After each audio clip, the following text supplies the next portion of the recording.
एक बार एक राजा शिकार के उद्देश्य से अपने काफिले के साथ किसी जंगल से गुजर रहा था। दूर दूर तक शिकार नजर नहीं आ रहा था, तो वे धीरे धीरे घनघोर जंगल में प्रवेश करते गए। अभी कुछ ही दूर गए थे कि उन्हें कुछ डाकुओं के छिपने की जगह दिखाई दी।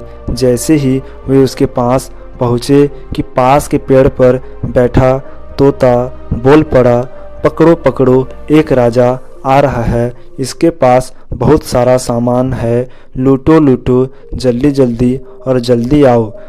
तोते की आवाज़ सुनकर सभी डाकू राजा की ओर दौड़ पड़े। डाकुओं को अपनी ओर आते देखकर राजा और उसके सैनिक दौड़कर भाग खड़े हुए। भागते भागते कोसों दूर निकल गए।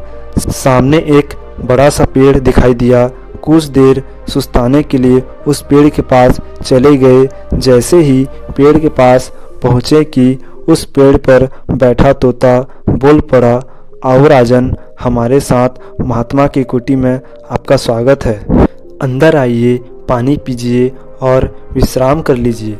तोते की इस बात को सुनकर राजा हैरत में पड़ गया और सोचने लगा कि एक ही जाति के दो प्राणियों का व्यवहार इतना अलग अलग कैसे हो सकता है। राजा को कुछ समझ नहीं आ रहा था। वह तोते की बात मानकर अंदर साधु की कुटिया की ओर चल पड़ा।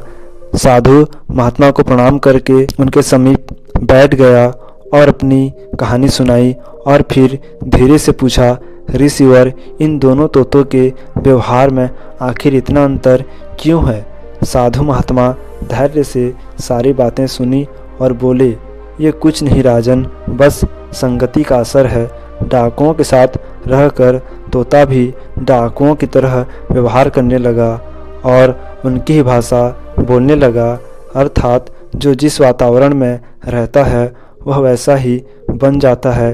कहने का तात्पर्य है कि मूर्ख भी विद्वानों के साथ रहकर विद्वान बन जाता है और विद्वान भी मूर्ख के साथ रहता है तो उसके अंदर भी मूर्खता आ जाती है। इसलिए हमें संगति सोच समझकर करनी चाहिए।